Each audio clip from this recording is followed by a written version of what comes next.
আপনারা তো টয়লেট সারেন রেল লাইনের ধারে, আপনি হ্যাঁ একেবারে ওই যদি যান কলকাতা থেকে দিল্লি পর্যন্ত ইয়েতে একবারে উন্মুক্ত প্রাঙ্গণ ছাড়া আর ইয়ে করার কোনো উপায় নাই। আমাদেরকে পরাধীন করার নানা চক্রান্ত ষড়যন্ত্র চলছে। সামরিক এবং রাজনৈতিক পরিমণ্ডলে একটি কথা আছে, সেটা হচ্ছে পঞ্চম বাহিনী, ফিফথ কলামিস্ট বা ফিফথ কলাম। এই পঞ্চম বাহিনীর উপদ্রব এখন বাংলাদেশে ব্যাপকভাবে বিস্তার লাভ করেছে। ইসকন বলে একটি সংগঠন, আমরা জানি একটি ধর্মীয় সংগঠন, কিন্তু হঠাৎ তারা এত মানে সমস্ত কিছু মানে ইয়ে হয়ে গেল, এত বেশি উত্তপ্ত হয়ে গেল কেন? তাদের মধ্যে একটা আগ্রাসী মনোভাব কেন বিস্তার লাভ করছে? এরা কারা? এদেরকে তো আমাদের নতুন করে চিনতে হয়।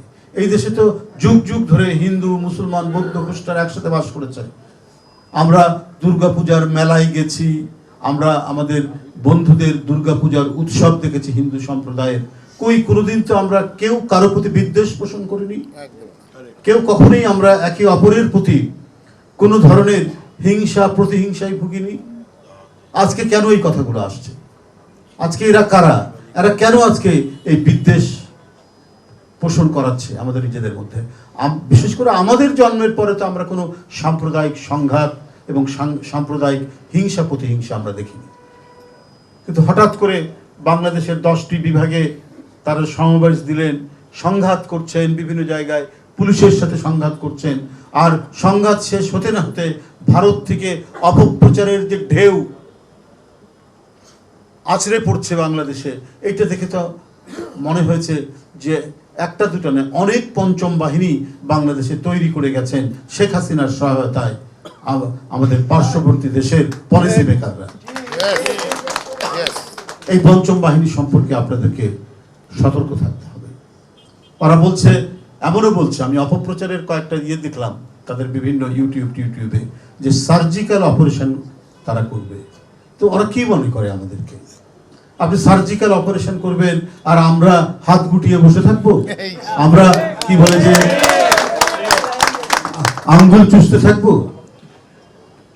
এটা আপনাদের ভুল ধারণা। আপনারা ভারতীয় যে স্বাধীনতা সংগ্রাম, ওটা ছিল স্বাধীনতা সংগ্রাম 1947 সালে। সেখানেও হিন্দু মুসলমান সবাই একসাথে এই উপমহাদেশের স্বাধীনতা আন্দোলনের জন্য লড়াই করেছে। কিন্তু ভারতের একটি যুদ্ধের মধ্যে দিয়ে তারা স্বাধীনতা লাভ করেনি, যুদ্ধের মধ্যে দিয়ে স্বাধীনতা লাভ করেছে আমরা। এই জাতির একটি যুদ্ধ দেখার এবং একটি যুদ্ধের মধ্যে দিয়ে কিভাবে স্বাধীনতা লাভ করতে হয় সেই অভিজ্ঞতা তো এই জাতির আছে, আপনাদের নাই। তাহলে আপনারা এই কথা কেন বলছেন? আপনারা কি বলে আমাদেরকে নাকি চিকিৎসা দিতে নিষেধ করেছেন। একজন ডাক্তার কি বলেছে, সেখানকার একজন বিরোধী দলীয় নেতা পশ্চিম বাংলা, তাকে অত্যন্ত তারা ধন্যবাদ জানাচ্ছেন, সাবাস দিচ্ছেন যে বাংলাদেশে যা ঘটছে তার এই জন্য আমি বাংলাদেশের কোনো রোগী আসতে তাকে দেখব না। অদ্ভুত ব্যাপার। তাহলে আপনারা যে কি পরিমাণ ঈর্ষা এবং বিদ্বেষে ভোগেন বাংলাদেশিদের সাথে, বাংলাদেশিদের প্রতি, আপনার এই কথাই প্রমাণিত হলো। শুভেন্দু অধিকারী বলে তার নাম, বিজেপির বিরোধী দলীয় নেতা পশ্চিম বাংলার, তিনি এই কথা বলছেন যে সেই ডাক্তারকে, চিকিৎসককে তিনি বলছেন যে তাকে মানে সাবাসী দিচ্ছেন, সাবাস দিচ্ছেন। তা আপনারা কি মনে করেন আমাদের কয়জন লোক যায় চিকিৎসা করাতে? চিকিৎসা করার সাথে হয়তো একটু ট্যুরিজম হয়, একটু ঘুরে বেড়ানো যায়, সেই জন্য অনেকে যায়। তো মাত্র তো যায় 1% বা 1%-এর কম। তাহলে এত বড় জনগোষ্ঠীর মানুষ যে চিকিৎসা পায়, তাহলে সে চিকিৎসা কারা দেয়? আমাদের দেশ বিদেশ থেকে পড়াশোনা করে ডাক্তাররা নেই, আমাদের হাসপাতাল নেই। আমাদের এখন হাসপাতাল আছে অসংখ্য, অসংখ্য ডাক্তার আছে। আপনি কি মনে করেছেন আপনাদের উপর একেবারেই নির্ভরশীল? আপনাদের ভারতে না গেলে পরে বাংলাদেশের মানুষ কোনো চিকিৎসা পাবে না, কোনো ওষুধ পাবে না। আমাদের মানুষরা যায় যে চিকিৎসাও করা হলো, একটু ঘুরে দেখাও হলো।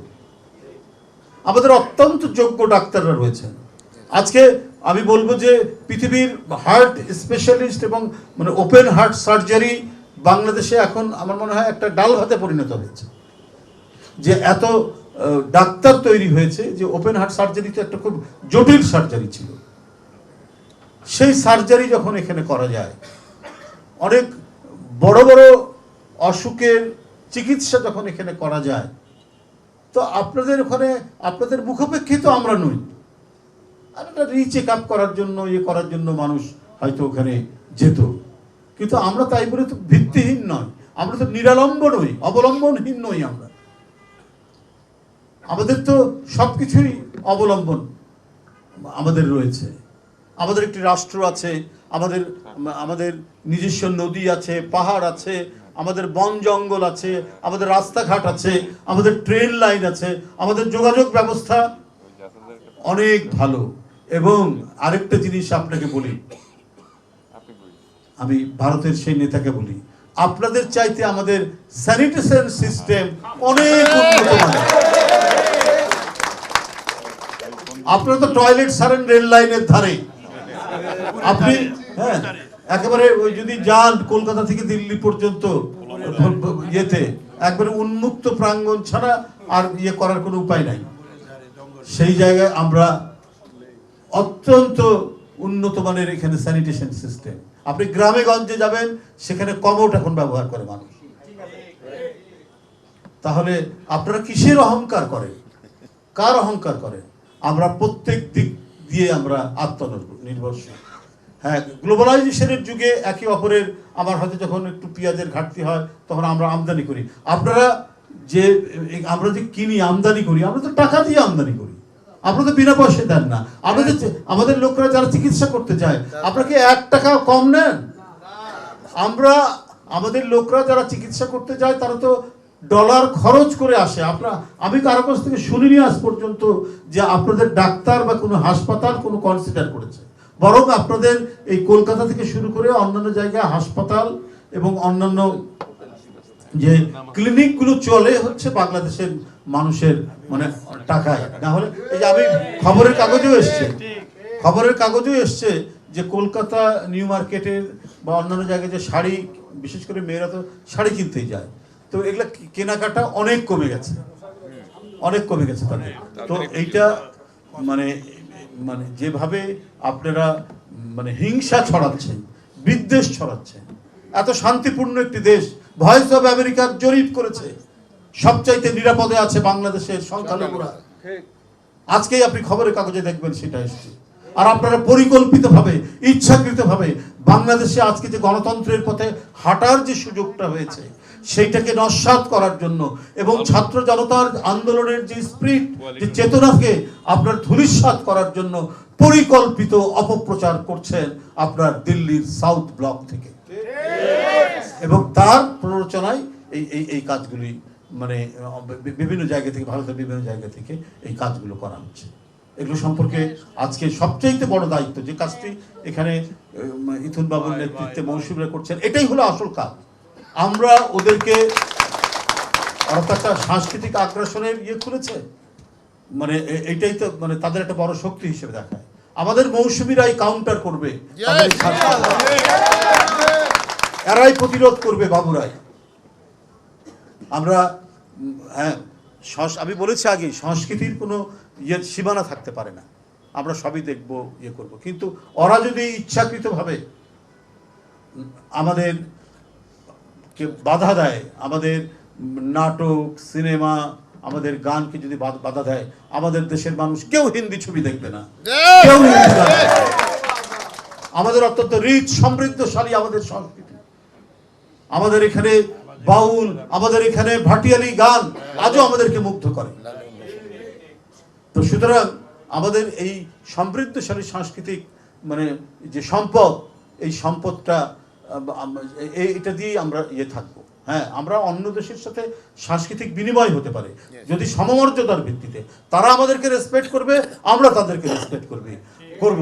কিন্তু তারা যদি মনে করে যে তোমরা অনুগত, আমরা যা বলবো তাই শুনবে, এইটা বাংলাদেশের মানুষ কোনোদিন শুনবে না।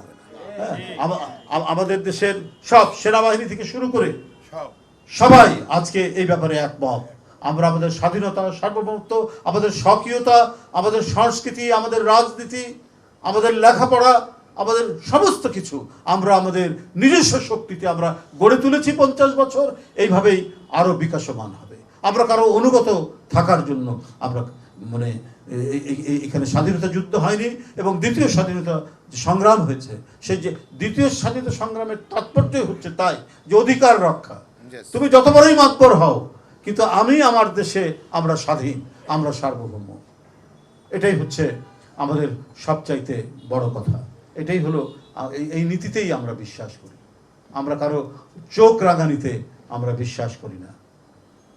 আপনাদের দেশ থেকে আজকে আমাদের কি আপনাদের ডাক্তাররা চিকিৎসা করাবে না বাংলাদেশের মানুষকে বলে আপনি খুব আহ্লাদিত, আপনি খুব প্রশংসা গাইছেন যে আপনাদের যে লক্ষ লক্ষ লোক আমাদের এখানে এসে চাকরি করে, গার্মেন্টস থেকে বিভিন্ন প্রতিষ্ঠানে যে তারা চাকরি করে, তো সেটা সেই কথা তো আপনি বললেন না। আমরা ধৈর্য ধারণ করে আছি, আমরা গণতন্ত্রে বিশ্বাস করি, আমরা সকল ধর্মের সম্প্রদায়ের সম্প্রীতিতে আমরা বিশ্বাস করি। আমাদের দেশে এখানে যারা ইসলামপন্থী রাজনীতিবিদ তারাও সাম্প্রদায়িক বক্তৃতা করে না, আপনাদের দেশের ভদ্রলোকরা যেভাবে সাম্প্রদায়িক বক্তৃতা করে। আপনাদের ইংরেজি শিক্ষিত ভদ্রলোকরাও সাম্প্রদায়িক উস্কানি দেওয়ার থেকে শুরু করে সবকিছু করে।